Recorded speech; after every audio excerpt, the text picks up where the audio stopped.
we continue our investigation of government-backed loans that burn taxpayers. We'll show you how bad loans cost more than $24 billion. The loan wasn't paid, taxpayers are left holding the bag. Plus, Scott versus Nelson. See how Florida's Republican and Democratic heavyweights may collide in a showdown for control of the Senate. Since he's been there, has he made sure the dike got repaired? No. He's made a mistake that is going to cost 24,000 people a job. And in our game show segment, our Glory Days Tampa Bay Buccaneers are back to match wits on political squares. This is Money, Power, and Politics.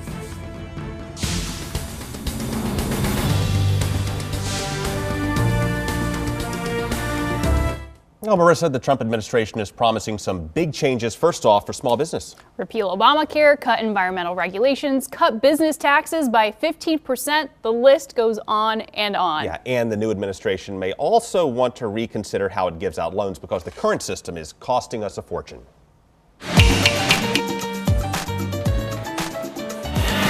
These bakers in Tampa crank out thousands of pies and cakes. It truly is a small business. They chop, scoop,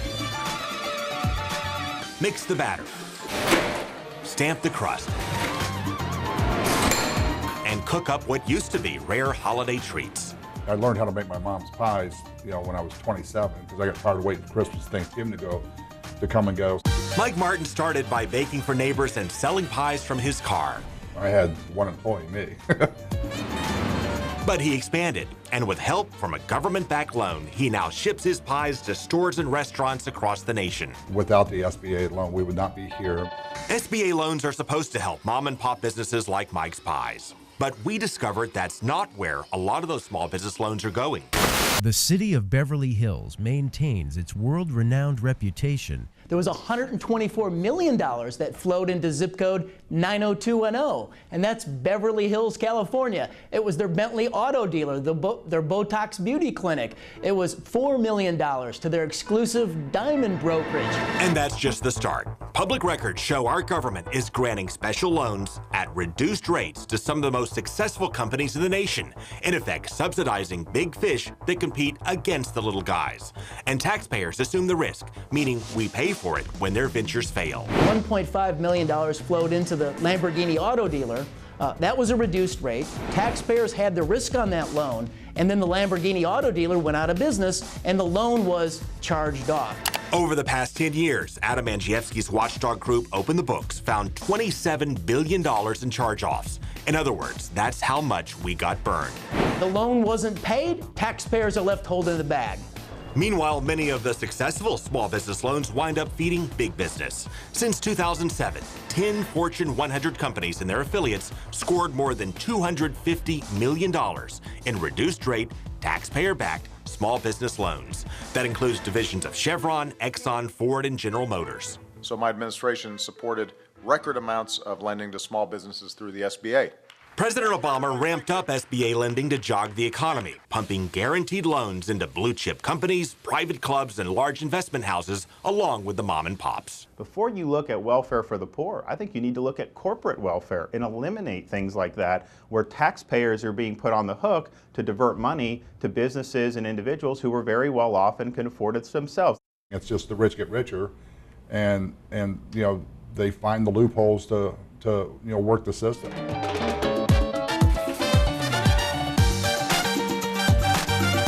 Mike Martin is grateful for his SBA loan, but frustrated by the flow of guaranteed money to much larger companies that cater to the rich. I can't imagine a Lamborghini company would need an SBA loan. He says he's disappointed, but not really surprised. It's just another example of the system being worked. And Marissa, the recipients of the SBA loans are not doing anything wrong. They're simply following the rules set by the current administration. And Open the Books also found $24.2 billion in failed loans since 2000. For more on those deals and other investigations, please check out our YouTube channel. Yeah, search for Craig Patrick's Money, Power, and Politics on YouTube. Once you fill it in, you find it. You can click subscribe at the top of the page right there. You can also catch up on our investigations of money and politics, as well as our humor and our game show segments, which we do every week. Yeah, which brings us to our game show of the night with former Bucks Brad Culpepper and Chidi Ahanatu. Yeah, they're going to be the contestants once again tonight, and you're in the panel of stars, lower right, and I'm the fella asking the questions in tonight's round of Political Squares. One of these stars is sitting in the secret square, and the contestant who picks it could win a special prize. Which star is it? John Wilson, Jen Epstein, Vanessa Rufus, Chris Cato, Russell Rhodes, Mark Wilson, Matt Towery, Marissa Lynn, or Charlie Belcher. All on the Political Squares. And here's the master of political squares, Craig Patrick. All right, here we go. Round 2, Political Squares for the Glory Day Bucks. Hey, stars, thank you so much for joining us. And thank you for having us. Tonight is going to be fun. Another Bucks night. You got to love it. We have our panel of stars, and we have our sports stars with us. We have Glory Day Bucks. We have, to my left, your right, Brad Culpepper. Thank you for having me back for more. He's our O's tonight. We have Chidi Hanatu. Thanks for having me again. Who is our A little X. more beating me up over here. Well, we're going to see if you can even this one up this time. All right. And since you lost the last round, we'll give you the first swing at it here. Who do you like? I got to go with Charlie again. All right. I got this time. Me and you, Chidi. Me and you. What was Gerald Ford's real name that he was given at birth? A lot of people don't know this. His real name was Gerald Chevrolet. A lot of people don't know that. No, that's not right. Wait, I got this. That's not right. Gerald Ford's real name was actually Gerald Ford. I'd have to agree. You're going to agree, and the answer is, oh, you got it wrong. Ha ha! You got it wrong. It was Leslie Lynch King Jr. That was Gerald Ford's birth name. Leslie Lynch King Jr. So with that circle, Everybody gets knows the that. square. You knew that, right, Brad? All right. Leslie. All right, Brad, who do you like? I'll take Marissa. You're going to take Marissa. Here we go. Marissa, you ready? I was born ready. Which U.S. presidents were cheerleaders in college? Well, Craig, that's easy. It was Teddy Roosevelt, and I'll tell you why. He once wore this revealing one piece that others started calling a teddy. I know that they didn't get the teddy that way. That's pretty funny, but I think it was old W. Bush, so I will disagree. All right, you're going to disagree, and you get it right. Yeah, I was bluffing. The real answer is Reagan, Eisenhower, FDR, and George W. Bush. Can you believe it? 4 of them. Chidi, you're going to have to go, I believe, upper left. I got to go with John. Going to go with John Wilson here. John, are you ready? Oh, I think so. Let's go. Which NFL champion was never invited to the White House? Oh, that would be my favorite team. My favorite team, the one that has trouble winning games. The Tampa Bay Buccaneers. If you missed this one, oh, man. Sadly.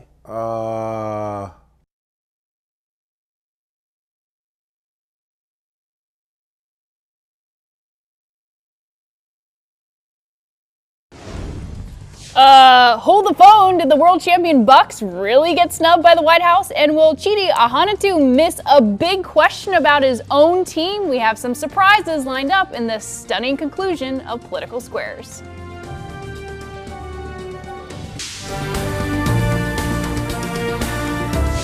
All right, well, just before the break, John Wilson said the Super Bowl champion Buccaneers got snubbed by the White House. Was he right? Let's send it back to Craig with Brad Culpepper and Chidi Hanatu for Political Squares.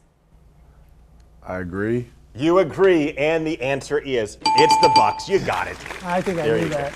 There you go. Attaboy, Chidi. All right.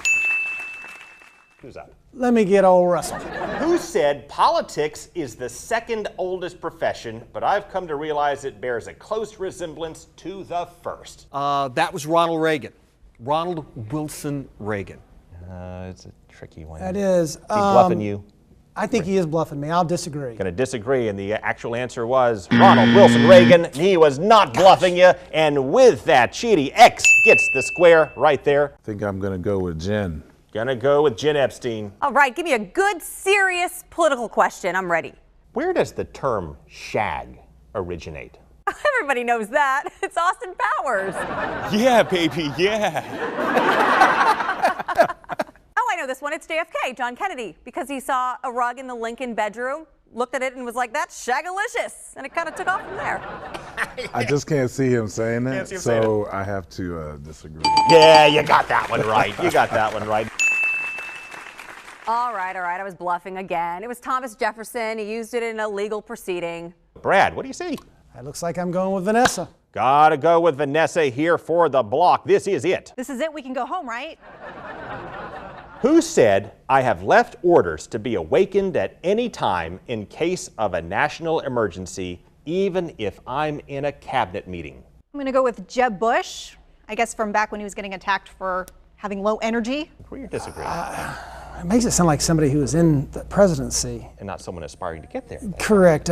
So I will disagree. You're going to disagree, and you get that one right. Absolutely. That was Ronald Reagan.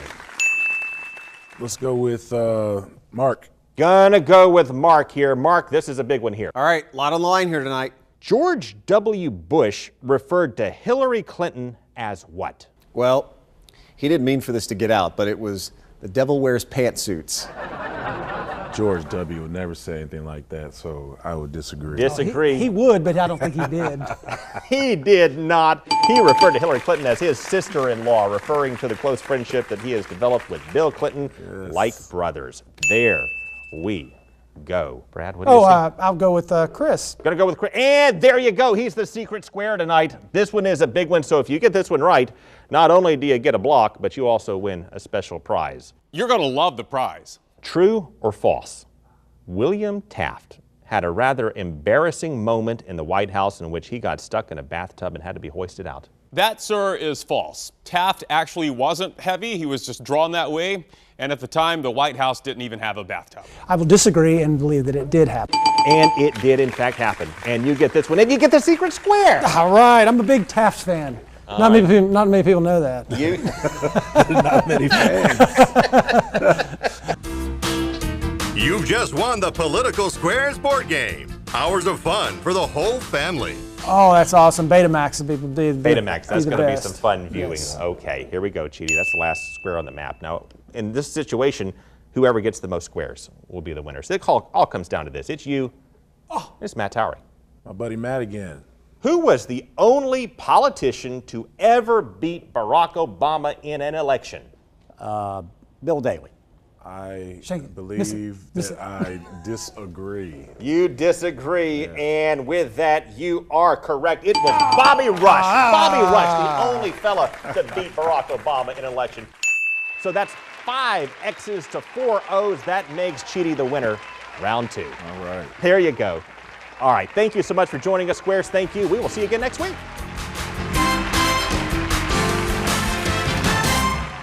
And there we go, lots of fun. I hope Brad liked his home version of the game. It's a fun gift. We've played it before. Yeah, it makes for a popular gift, at least at this time of year, but maybe not as popular as the new gift craze in California. California, Silicon Valley, that would be the Apple iPhone 7 apps. Nope. Roku Express, Silicon, a lot of fun viewing. Roku. Wrong again. It's California. I'm pretty sure it's not the Trump hats. You're right about that, but Lee Martinez shows us what's happening after the election. What do you get the person who has everything? In California, you can now give the gift of marijuana. It's healthy, it's wholesome, it's enjoyable, it's good for the holidays, it helps you deal with your family. San Francisco medical marijuana dispensaries hope to take reefer to retail now that Proposition 64 passed, allowing recreational use. We don't do Black Friday, but we have Green Friday, and this year it's a whole week worth of sales. One dispensary is making holiday gift bags. They're going to be very festive and have lots of different accessories, grinders, lanyards, lighters, and then also cannabis products. It's a good gift. As a matter of fact, I would rather give than receive because I would rather have you smile. You still need someone with a medical marijuana card to get it for you. So what could potentially be on your weed wish list? Obama Kush? Anything cookies related? Wax, shatter, and bubble hash. But this new frontier in gifting may not mean big sales. In all honesty, I don't think it's going to increase that much because even though people are allowed to be gifted, there is a limit to what people can possess. And it's not much, an ounce of weed or 8 grams of concentrate. But to some people, good things come in small packages. Well, that was Fox's Lee Martinez reporting. It'll be interesting to see how the new administration in Washington deals with all of that. Yeah, because marijuana is still banned under federal law, and the Obama administration has just been looking the other way this whole time. The future Trump administration may or may not. Okay, what's coming up in the other corner? All right, well, coming up, Bill Nelson is the last Democrat standing in statewide office, and Governor Scott may try to take him down. Yeah, we'll show you how they match up and what could be the battle for Florida and Washington.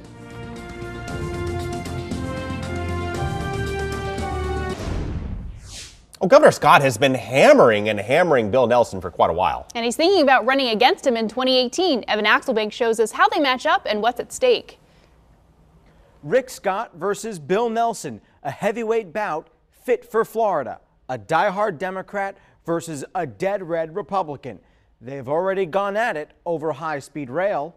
We can make high-speed rail a reality despite the fact that the governor will not let the state of Florida participate. Just as they have over Zika. He had a bill that he could have voted for and voted against it. And now Rick Scott says that running for Bill Nelson's Senate seat is an option, given that the seat conveniently comes up again in 2018, the same year that Rick Scott is forced from Tallahassee because of term limits. They already don't think much of one another. I'd like Senator Nelson to show up. Okay, since he's been there, has he made sure the dike got repaired? No. He's made a mistake that is going to cost 24,000 people jobs. A few things would be in Bill Nelson's favor. For one, midterm elections are historically tough for the party that controls the White House. Two, he has always won Florida by a larger margin than Democratic presidential candidates who ran in the same year. And three, he is an institution, winning 5 statewide races in a row. But Rick Scott is tougher than any of the candidates that Nelson has beaten and can basically self-fund his entire race. He has always beaten expectations politically, going from unknown to the governor's mansion, and then resurrecting sagging popularity to win a second term against Charlie Crist, who is another huge Florida name. And he would undoubtedly get a boost from Donald Trump and his supporters. Rick Scott was one of the first to endorse him. Rick Scott versus Bill Nelson, it would be a Florida fight for the ages, a sitting senator against a sitting governor. The last time that happened was 1986. For Money, Power, and Politics, I'm Evan Axelbank. Coming up, Melania Trump says she's not going to be living in the White House just yet. Why? After the break. Well, Melania Trump will not be living in the White House, at least not right away, and she would not be the first lady to not do this. You've got Martha Washington, because the White House had not been built yet, who did not live in the White House, and Anna Harrison, because her husband died, William Henry Harrison, before she could even take up residence there. And the reason she's not living in the White House right away is because she wants her young son, Barron Trump, he's just 10 years old, to finish out the school year in New York, so that is why they are not taking place in the White House just yet. Good insight. Thank you all for joining us. We will see you again tomorrow night. Take care.